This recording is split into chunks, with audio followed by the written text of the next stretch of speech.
Didukung oleh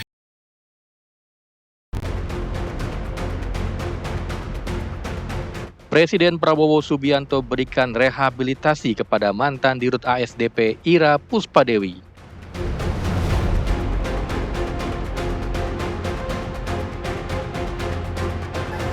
Warga di berbagai daerah antusias cairkan BLT di kantor pos.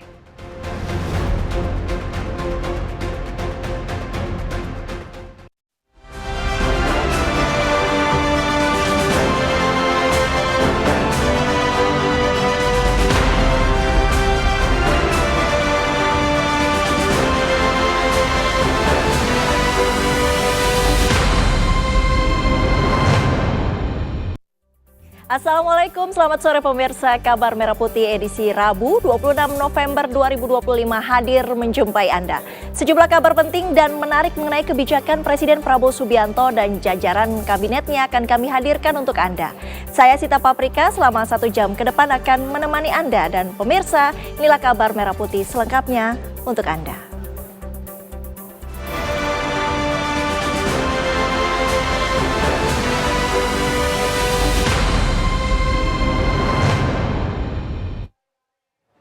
Kita mulai kabar Merah Putih. Presiden Prabowo Subianto memberikan rehabilitasi kepada mantan Dirut ASDP Ira Puspadewi dan 2 mantan direksi ASDP. Rehabilitasi dari Presiden Prabowo diumumkan Wakil Ketua DPR RI Sufmi Dasko Ahmad yang didampingi oleh Menteri Sekretaris Negara Prasetyo Hadi dan Sekretaris Kabinet Teddy Indrawijaya di Istana Negara. Presiden Prabowo Subianto menandatangani surat rehabilitasi terhadap mantan Dirut ASDP Ira Puspadewi yang divonis 4,5 tahun penjara karena terbukti bersalah dalam kasus proses kerjasama usaha dan akuisisi PT Jembatan Nusantara tahun 2019-2022. Hal tersebut disampaikan langsung dalam keterangan pers bersama antara Wakil Ketua DPR RI Sufmi Dasko Ahmad, Mensesnek Prasetyo Hadi, dan Seskap Teddy Indrawijaya di kantor Presiden Istana Negara, Jakarta. Rehabilitasi ini disetujui Presiden setelah Dewan Perwakilan Rakyat menerima banyak aspirasi masyarakat dan melakukan kajian hukum atas perkara yang sudah memasuki proses penyelidikan sejak Juli 2024 silam. Hasil kajian hukum itu kemudian kami sampaikan kepada pihak pemerintah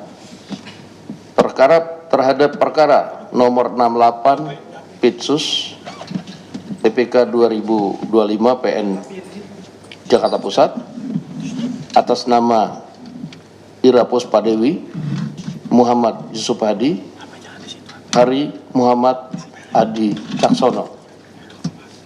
Dari hasil komunikasi dengan pihak pemerintah, alhamdulillah pada hari ini Presiden Republik Indonesia Bapak Prabowo Subianto telah menandatangani surat rehabilitasi terhadap 3 nama tersebut. Pemberian rehabilitasi seperti halnya amnesti dan abolisi merupakan kewenangan Presiden dengan memperhatikan pertimbangan Mahkamah Agung atau Dewan Perwakilan Rakyat. Selain mantan Dirut ASDP Ira Puspadewi, Presiden juga memberikan persetujuan rehabilitasi bagi mantan Direktur Komersial dan Pelayanan ASDP M. Yusuf Hadi dan mantan Direktur Perencanaan dan Pengembangan Hari Muhammad Adi Caksono. Keduanya divonis masing-masing 4 tahun penjara. Dari Jakarta, tim TV One mengabarkan. Mantan Dirut ASDP Ira Puspadewi akan segera bebas usai mendapat rehabilitasi dari Presiden Prabowo Subianto. Lalu kapan tepatnya Ira akan keluar dari tahanan? Kita bergabung dengan jurnalis TV One Felicia Amelinda di KPK. Felicia, apakah sudah ada informasi kapan tepatnya Ira Puspadewi akan bebas?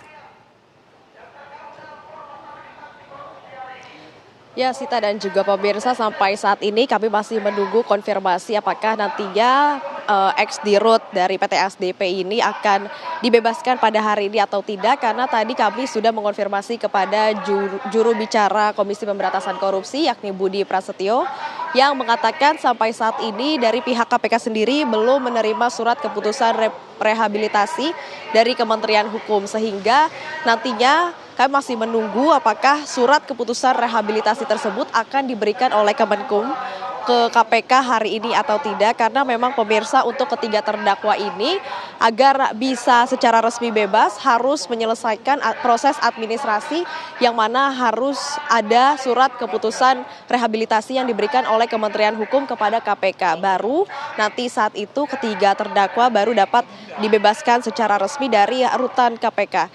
Dan pemirsa, memang untuk ketiga terdakwa ini divonis sebelumnya oleh Majelis Hakim Pengadilan Tipikor Jakarta Pusat, vonis 4 untuk dirut PT ASDP sendiri yakni Ira Puspadewi ini divonis dengan hukuman 4,5 tahun penjara dengan denda sebanyak 500 juta rupiah, subsidiar 3 bulan kurungan, dan kemudian untuk kedua terdakwa lainnya yakni Direktur Komersial dan Pelayanan PT ASDP Muhammad Yusuf Hadi dan juga Direktur Perencanaan dan Pengembangan PT ASDP Hari Muhammad Adi Caksono, masing-masing divonis dengan hukuman 4 tahun penjara dengan denda 250 juta rupiah dan subsidiar 3 bulan kurungan.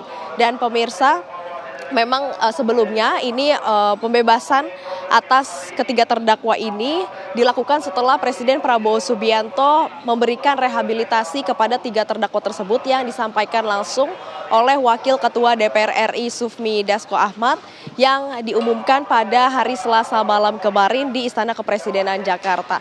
Dan proses rehabilitasi ini pemirsa dari pihak kuasa hukum juga berterima kasih kepada Presiden Prabowo Subianto, dan tadi kami juga melihat di KPK, kami belum melihat adanya pihak keluarga yang datang ke KPK, namun tadi pukul 10 pagi kami melihat dari kuasa hukum Ira Puspadewi ini sudah hadir namun tidak memberikan keterangan apapun. Demikian Sita, saya kembalikan lagi kepada Anda di studio. Felicia Melinda langsung dari Gedung KPK Jakarta, terima kasih. Pemirsa, Presiden Prabowo Subianto menerima kunjungan Wakil Presiden Gibran Raka Buming Raka di Istana Merdeka Selasa kemarin. Kunjungan tersebut dilakukan untuk menyampaikan laporan hasil pelaksanaan konferensi tingkat tinggi KTT G20 di Johannesburg, Afrika Selatan. Dalam keterangan tertulis yang disampaikan Sekretaris Kabinet Teddy Indrawijaya, Wapres Gibran melaporkan kepada Presiden Prabowo mengenai hasil pembahasan serta tindak lanjut sejumlah kerjasama internasional yang diperoleh dalam forum tersebut. Selain menyampaikan laporan, Wapres Gibran juga membawa pesan dari sejumlah kepala negara dan kepala pemerintahan yang ditemuinya selama rangkaian G20.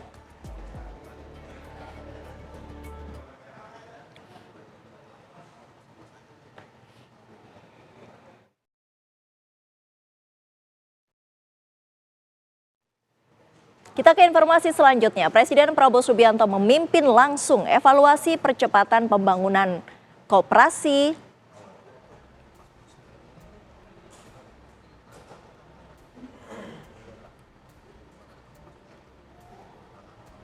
Desa Kelurahan Merah Putih di Markas Besar TNI Selasa kemarin. Kehadiran Presiden dalam evaluasi itu menunjukkan jika agenda koperasi bukan sekedar agenda pendukung, melainkan strategi nasional untuk membangun kemandirian ekonomi dari desa. Dalam kesempatan itu, Presiden Prabowo menegaskan komitmen pemerintah untuk memperkuat ekonomi rakyat. Acara ini menjadi ajang konsolidasi besar antara pemerintah pusat, pemerintah daerah, dan TNI untuk meninjau capaian koperasi Desa Kelurahan Merah Putih di seluruh Indonesia.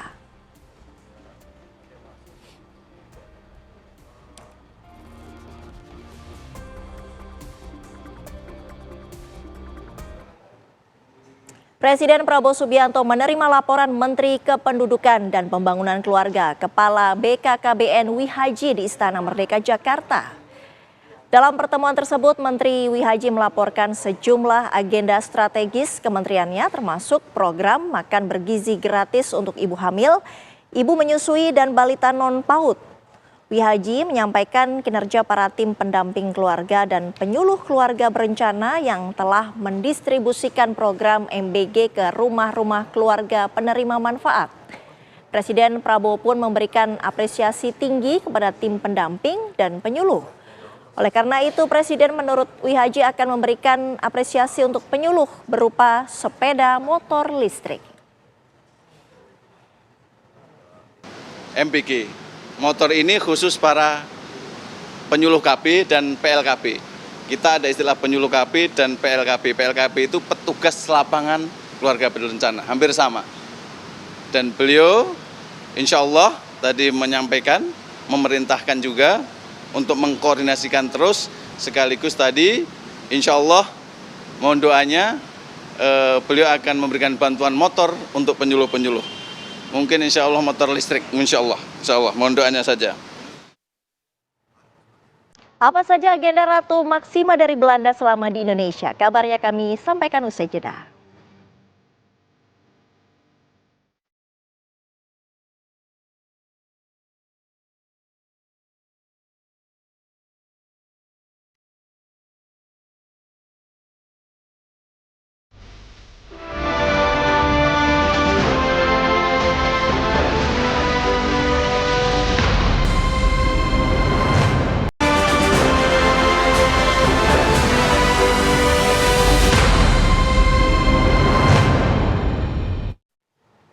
Anda kembali di kabar Merah Putih. Menteri Pertanian Andi Amran Sulaiman menegaskan komitmennya untuk menghadirkan solusi permanen bagi penguatan sektor pertanian di dua wilayah strategis Indonesia, yakni Sabang dan Batam.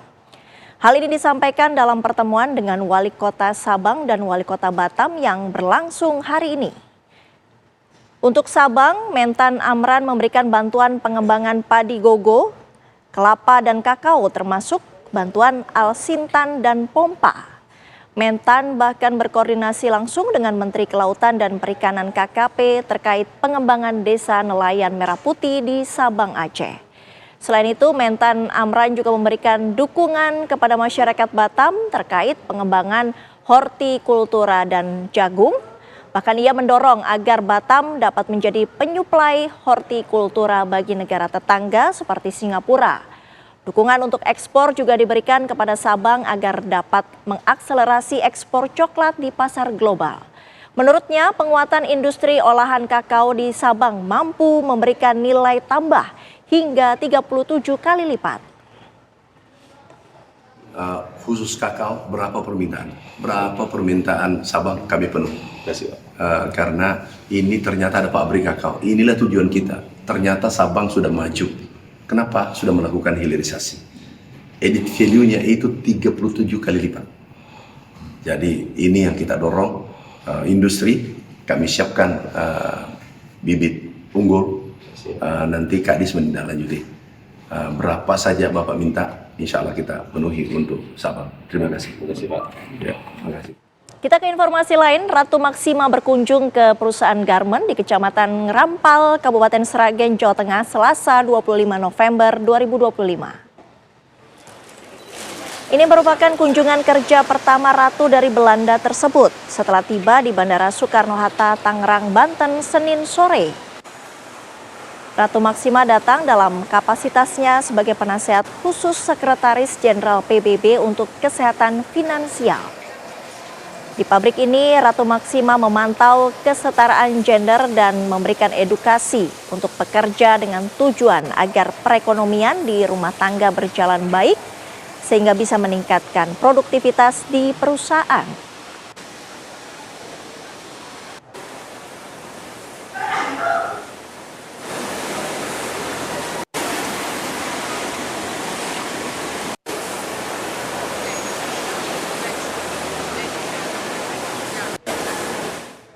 Viral di media sosial, tanggul laut di Pantai Mutiara, Pluit, Penjaringan, Jakarta Utara mengalami rembes. Permukaan air laut terlihat jauh lebih tinggi daripada daratan. Pemprov Jakarta melakukan survei lapangan dan memetakan titik rembesan pada tanggul Pantai Mutiara, Penjaringan, Jakarta Utara. Hal ini dilakukan setelah adanya keluhan dan video viral mengenai keluarnya air laut dari celah tanggul beton. Pengecekan dilakukan untuk memastikan kondisi struktur tanggul dan memastikan waduk berfungsi baik dalam menghadapi musim hujan dan potensi banjirop.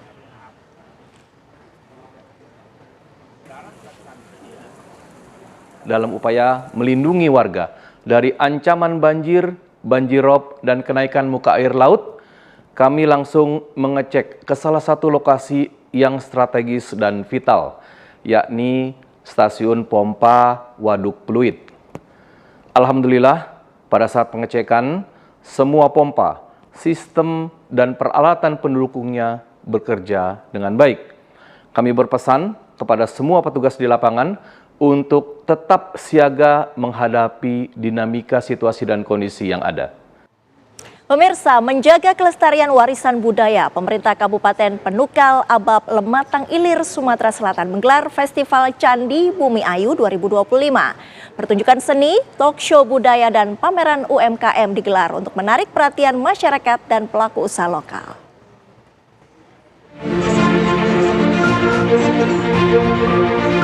Festival Candi Bumi Ayu 2025 dibuka langsung oleh Gubernur Sumatera Selatan Herman Deru bersama Bupati Penukal Abab Lematang Ilir Asgianto yang ditandai dengan menancapkan tombak kepada Jagrak.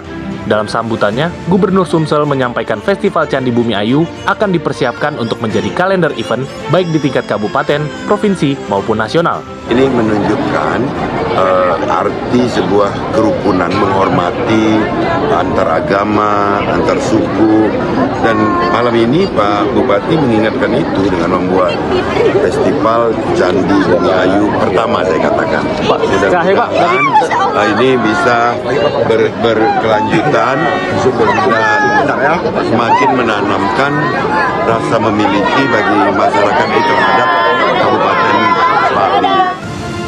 Sejumlah kegiatan mulai dari pertunjukan seni, talk show budaya, hingga pameran UMKM turut dihadirkan dalam festival tersebut yang diharapkan mampu menarik perhatian masyarakat dan pelaku usaha lokal. Candi Bumi Ayu merupakan salah satu situs peninggalan agama Hindu yang terdapat di pesisir Sungai Lematang yang berada di Desa Bumi Ayu, Kecamatan Tanah Abang, Kabupaten Penukal Abab, Lematang Ilir, Sumatera Selatan. Dari 13 candi, 5 candi diantaranya Candi 1, 2, 3, 7, dan Candi 8 saat ini telah direkonstruksi dan dipugar. Sementara 8 candi lainnya saat ini di kondisinya masih berupa gundukan tanah. Penting banget sih ke sini, jadi lebih tahu banyak tentang peninggalan-peninggalan Sriwijaya selain yang ada di Kota Palembang. Sebagai daerah muda yang memiliki warisan sejarah, pemerintah setempat berkomitmen untuk mendorong percepatan pembangunan di kawasan tersebut. Bupati Pali menyampaikan terima kasih atas perhatian yang sudah diberikan oleh Gubernur dan Pemprov Sumsel. Candi Bumi Ayu, satu-satunya candi terbesar di Sumatera Selatan ini. Di mana? Ada di Pali. Kita promosi ke terus itu. Inilah jualan kita, Chris. Namun tidak kita kenal ke, tidak kita promosi ke, kalau bukan kita siapa lagi? Kalau bukan sekarang kapan lagi kan? Candi ini peninggalan sejarah. Yang mana ini tentang cerita umat beragama Hindu. Ini candi pusat mereka nih, itu di Moratapus, Jambi. Di Bumi Ayu ini tempat mereka sembahyang, tempat mereka semedi. Nah, historikal ini yang nak kita tarik, yang nak kita eksplor. Melalui Festival Candi Bumi Ayu, diharapkan dapat memberikan dampak positif bagi pertumbuhan ekonomi lokal. Dari Penukal Abab Lematang Ilir, Sumatera Selatan, Boris Simbolon, Tim TV One, mengabarkan. Petugas gabungan mulai bersihkan akses jalan yang tertimbun longsor di Tapanuli Selatan. Kabarnya usai jeda, tetaplah di Kabar Merah Putih.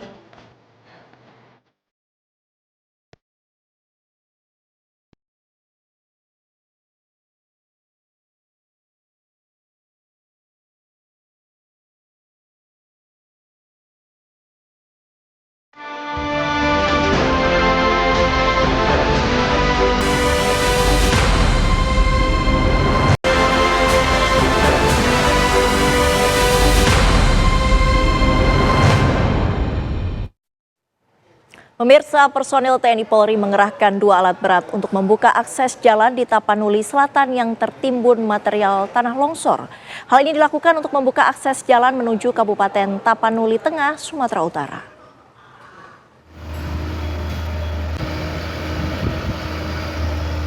Dengan mengerahkan alat berat, personil TNI dan Polri mulai membersihkan material longsor yang menimbun ruas jalan lintas Sumatera di Desa Aik Nabara, Kabupaten Tapanuli Selatan, Sumatera Utara pada Rabu siang. Selain mengerahkan alat berat, personil TNI Polri juga turut membersihkan material longsor dengan alat seadanya seperti cangkul dan sekop. Pihak kepolisian menyebut untuk ruas jalan dari arah Medan menuju Tapanuli Selatan dan dari kota Sibolga menuju Tapanuli Selatan lumpuh total. Polisi mengimbau masyarakat yang hendak melintas dari arah Medan agar mencari alternatif melalui Kabupaten Asahan. Saat ini untuk jalur lintas Padang Sidempuan menuju Sibolga itu ada 3 titik yang longsor dan salah satunya yang terbesar adalah di Desa Aik Nabara ini. Tetapi hari ini alat berat bekerja dari Padang Sidempuan maupun dari Sibolga itu dua-duanya sudah bekerja.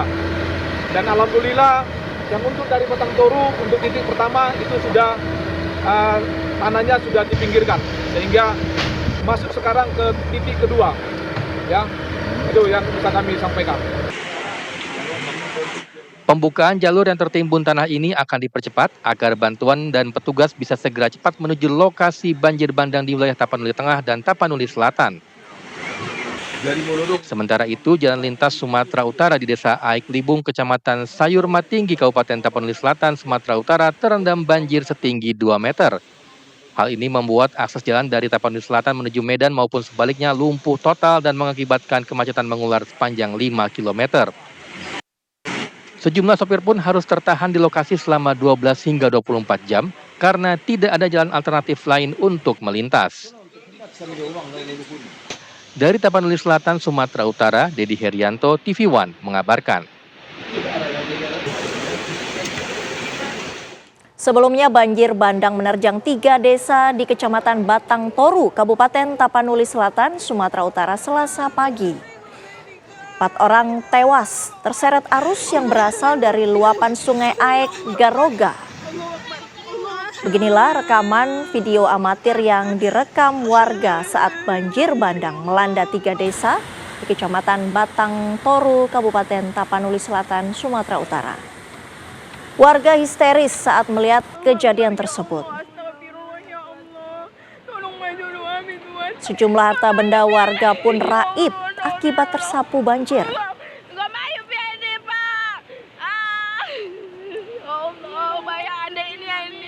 Berdasarkan data dari pihak Polsek Batang Toru, sedikitnya 4 orang dinyatakan tewas dan 21 lainnya terluka. Petugas mengimbau masyarakat untuk tetap waspada dan masih melakukan pendataan terhadap warga korban banjir bandang.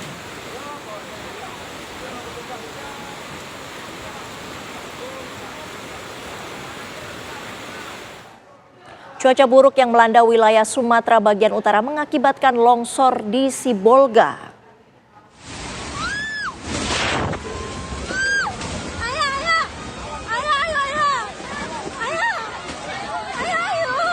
Video amatir yang diunggah warga Sibolga memperlihatkan detik-detik longsor besar menerjang wilayah tersebut. Setidaknya 10 orang disebutkan tewas akibat bencana yang ditimbulkan pembentukan bibit siklon tropis di Selat Malaka ini. 6 kabupaten dan kota di wilayah Sumatera Utara diterjang bencana longsor dan banjir. Selain di wilayah Sumatera Utara, bencana serupa juga terjadi di sebagian wilayah Sumatera Barat.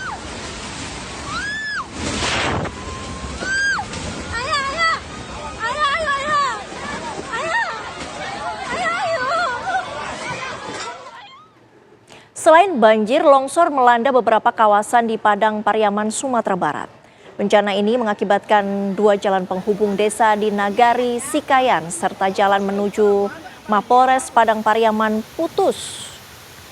Kedua jalan tersebut tak bisa dilalui oleh kendaraan roda 2 maupun 4. Badan jalan putus saat terjadi banjir pukul 4 sore kemarin. Badan jalan diterjang arus sungai atau batang anai.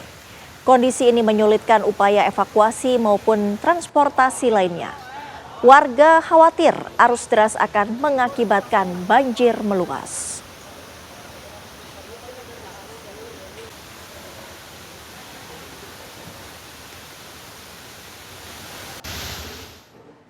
Informasi selanjutnya, tim SAR harus menggunakan bot khusus untuk mengevakuasi puluhan warga yang terjebak banjir. Seiring meningkatnya debit air di aliran Sungai Batang Saman, Kabupaten Pasaman Barat, Sumatera Barat. Beginilah suasana evakuasi puluhan warga Nagari Sasak Ranah Pasisia, Kabupaten Pasaman Barat, Sumatera Barat oleh tim SAR. Petugas harus berpacu dengan waktu serta melewati sungai berarus deras demi menjemput warga yang terperangkap banjir. Akibat debit air Sungai Batang Saman semakin meningkat, warga ini harus diangkut menggunakan bot khusus Basarnas lantaran jalan ke kampung ini sudah digenangi air setinggi lebih dari 2 meter. Petugas berhasil mengevakuasi 40 warga ke tempat yang lebih aman karena kondisi arus sungai semakin deras.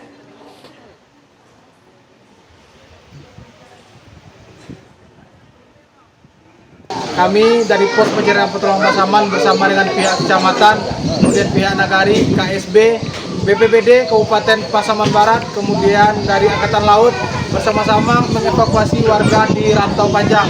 Alhamdulillah sampai dengan pada pukul 14.00, 40 orang warga berhasil kami evakuasi. Selanjutnya dilakukan pemeriksaan kesehatan oleh tim dari Puskesmas Sasak. Setelah itu warga tersebut diantarkan ke posko pengungsian di Talau Pagang. Selanjutnya kami tetap standby untuk menerima berita untuk permintaan evakuasi dari warga terkait banjir di Pasaman Barat. Apa saja kegiatan Wapres Gibran usai dari KTT G20 di Afrika Selatan? Kabarnya usai jeda.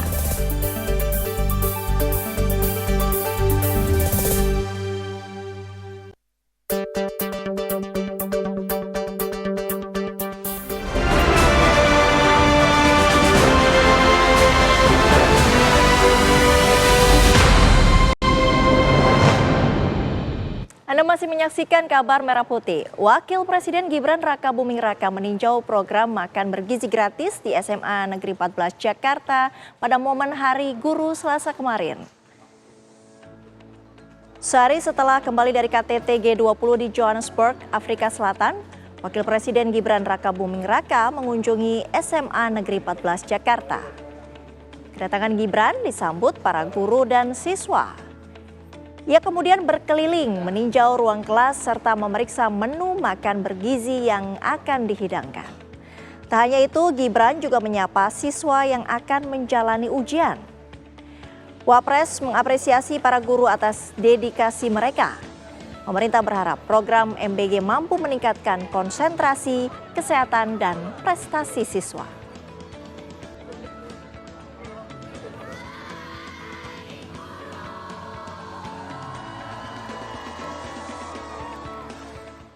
Pemerintah terus menyalurkan berbagai bantuan sosial kepada masyarakat, di antaranya bantuan langsung tunai kesejahteraan rakyat atau BLT Kesra.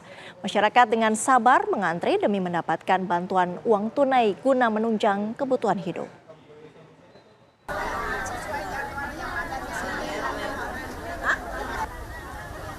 Warga mengantri untuk mencairkan BLT di kantor pos Rawamangun, Jakarta Timur. Mereka menerima bantuan tunai sebesar Rp900.000, dicairkan secara sekaligus untuk periode 3 bulan, Oktober, November, dan Desember. Para penerima manfaat diwajibkan hadir sesuai dengan tanggal, jam, dan titik pencairan yang tercantum pada surat undangan. Proses pencairan dapat dilakukan hingga 30 November 2025. Warga mengaku sangat terbantu dengan adanya BLT ini. Uang yang mereka terima akan digunakan untuk membeli sembako, mendukung modal usaha, dan untuk memenuhi kebutuhan rumah tangga. Petugas mengimbau para penerima manfaat untuk memperhatikan dengan seksama tanggal dan sesi pada undangan. Mereka yang tidak hadir sesuai jadwal akan diminta datang kembali pada waktu yang telah ditentukan.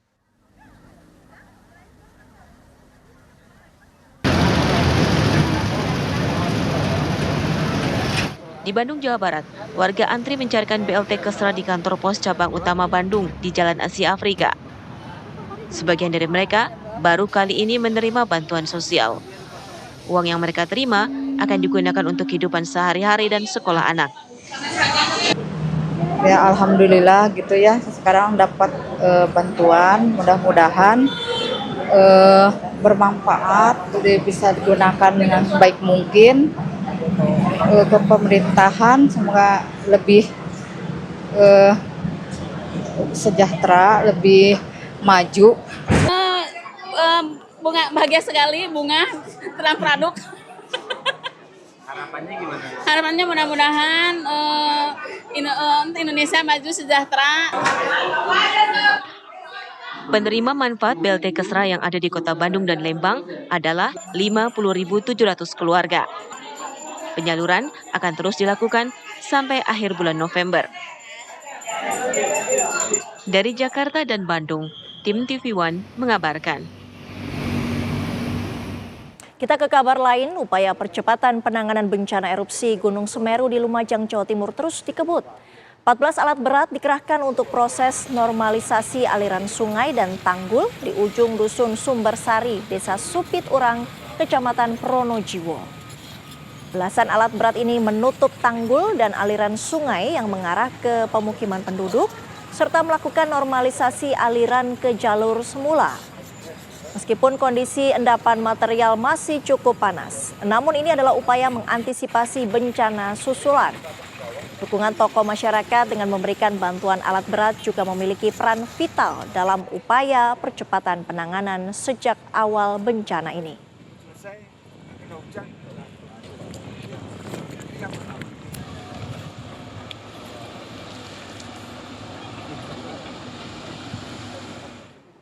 Sementara itu, Badan Nasional Penanggulangan Bencana (BNPB) meninjau langsung lokasi terdampak bencana erupsi Gunung Semeru di Kabupaten Lumajang, Jawa Timur. Petugas TNI dan Polri yang diterjunkan terlibat dalam pembuatan posko pengamanan wilayah hingga distribusi logistik bagi warga terdampak di Desa Sumbersari. Kunjungan ini untuk memastikan proses penanganan darurat berjalan sesuai standar keselamatan. Selama peninjauan, BNPB melihat langsung sejumlah fasilitas publik yang rusak, termasuk permukiman, sekolah, dan posko pengungsian. BNPB menegaskan bahwa koordinasi antar lembaga akan terus diperkuat untuk memastikan seluruh kebutuhan dasar warga terpenuhi selama masa darurat level 4 atau awas. Sampaikan kepada Bapak Ibu sekalian. Yang pertama, ini status. Artinya ketika terjadi bencana tanggap darurat seminggu ini, makan, minum, air bersih, pakaian, tempat tinggal semuanya terpenuhi dengan baik. Tetapi yang ternyata ditemukan setelah diskusi, ini kan erupsi ini bukan baru yang pertama, sudah terjadi setiap tahun. Bahkan yang besar itu tahun 2021 itu sangat besar. Sehingga ada 1.951 KK yang sudah direlokasi ke tempat baru di Sumber Mujur. Dan sebagian dari masyarakat Sumbersari ini. Gitu. Ada sekitar 200 lebih KK. Komisi 11 DPR RI menggelar rapat dengar pendapat dengan Dirjen Pajak Kementerian Keuangan. Kami hadirkan informasinya usai jeda.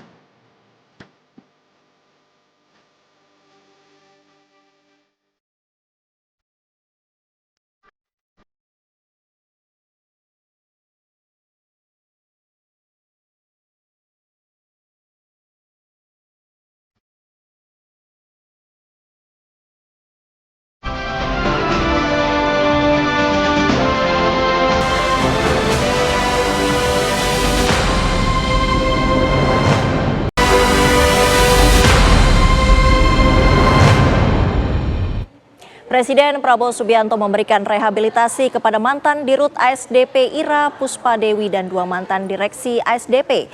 Rehabilitasi dari Presiden Prabowo diumumkan Wakil Ketua DPR RI Sufmi Dasko Ahmad yang didampingi oleh Menteri Sekretaris Negara Prasetyo Hadi dan Sekretaris Kabinet Teddy Indrawijaya di Istana Negara.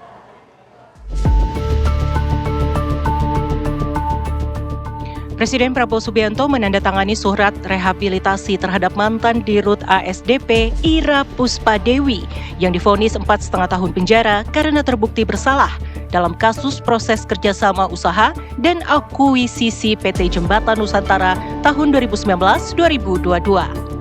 Hal tersebut disampaikan langsung dalam keterangan pers bersama antara Wakil Ketua DPR RI Sufmi Dasko Ahmad, Mensesnek Prasetyo Hadi, dan Seskap Teddy Indrawijaya di kantor Presiden Istana Negara, Jakarta.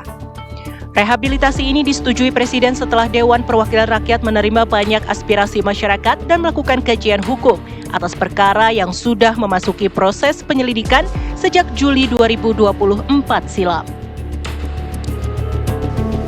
Hasil kajian hukum itu kemudian kami sampaikan kepada pihak pemerintah terhadap perkara nomor 68 Pitsus TPK 2025 PN Jakarta Pusat atas nama Ira Puspadewi, Muhammad Yusuf Hadi, Hari Muhammad Adi Caksono. Dari hasil komunikasi dengan pihak pemerintah, alhamdulillah pada hari ini Presiden Republik Indonesia Bapak Prabowo Subianto telah menandatangani surat rehabilitasi terhadap 3 nama tersebut. Pemberian rehabilitasi seperti halnya amnesti dan abolisi merupakan kewenangan Presiden dengan memperhatikan pertimbangan Mahkamah Agung atau Dewan Perwakilan Rakyat. Selain mantan Dirut ASDP Ira Puspadewi, Presiden juga memberikan persetujuan rehabilitasi bagi mantan Direktur Komersial dan Pelayanan ASDP M. Yusuf Hadi dan mantan Direktur Perencanaan dan Pengembangan Hari Muhammad Adi Caksono. Keduanya divonis masing-masing 4 tahun penjara. Dari Jakarta, tim TV One mengabarkan. Presiden Prabowo Subianto memimpin langsung evaluasi percepatan pembangunan Koperasi Desa Kelurahan Merah Putih di Markas Besar TNI Selasa kemarin.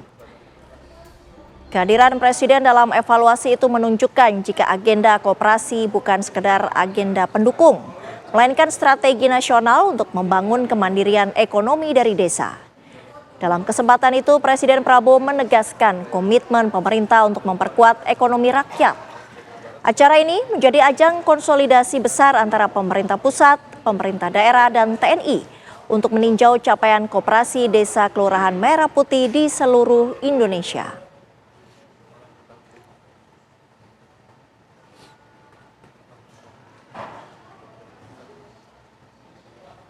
Kita ke informasi selanjutnya. Kapolri Jenderal Listio Sigit Prabowo memimpin renungan nilai-nilai Ksatria Bayangkara di Mako Satuan Latihan Kor Brimob Polri Cikeas, Kabupaten Bogor. Renungan nilai-nilai Ksatria Bayangkara adalah sebuah prosesi sakral yang menjadi rangkaian utama dalam apel Kasatwil 2025. Sebuah komitmen moral untuk memperkuat arah transformasi Polri. Renungan diterangi ribuan obor itu diikuti oleh pejabat utama Mabes Polri, para Kapolda, Karo Ops, dan Kapolres dari seluruh Indonesia. Para peserta membentuk 5 lingkaran konsentris mengelilingi api unggun utama, menggambarkan soliditas dan persatuan seluruh jajaran Polri dalam menjaga nilai-nilai integritas.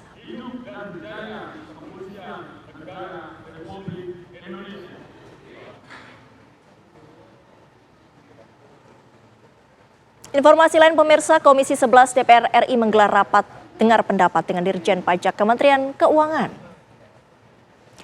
Rapat dengar pendapat kali ini membahas mengenai kinerja penerimaan pajak 2025. Pertanyaan-pertanyaan dan beberapa data yang harus disampaikan.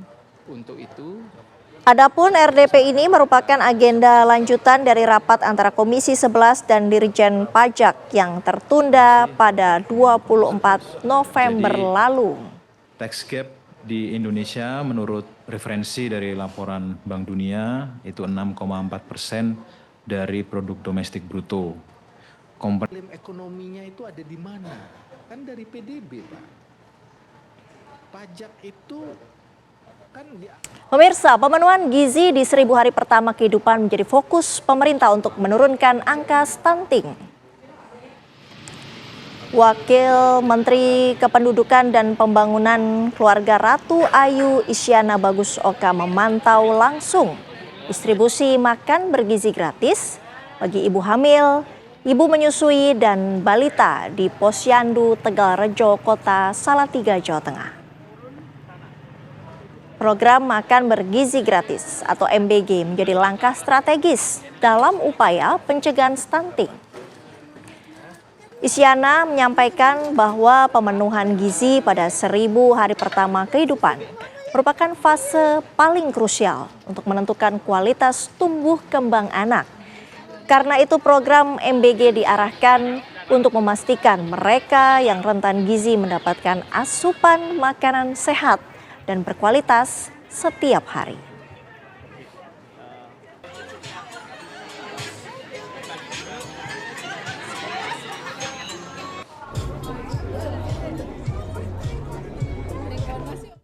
MBG untuk ibu hamil, ibu menyusui, dan balita non-PAUD memang kader-kader kami yang mendistribusikannya kepada sasaran-sasaran. Dan ini adalah salah satu cara untuk meningkatkan kualitas sumber daya manusia. Karena MBG ini kalau kita lihat, selain meningkatkan gizi untuk supaya anak-anak sekolah nantinya bisa lebih konsentrasi untuk menerima pelajaran dan nantinya menjadi generasi unggul, ini juga penting dilakukan di 1000 hari pertama kehidupan. Karena 1000 hari pertama kehidupan ini menjadi periode yang sangat krusial untuk pencegahan stunting. Informasi tadi menutup kabar Merah Putih hari ini. Sesaat lagi Anda dapat menyaksikan berita utama kriminal bersama Ninda Febiola. Saya Sita Paprika pamit, terima kasih. Sampai jumpa.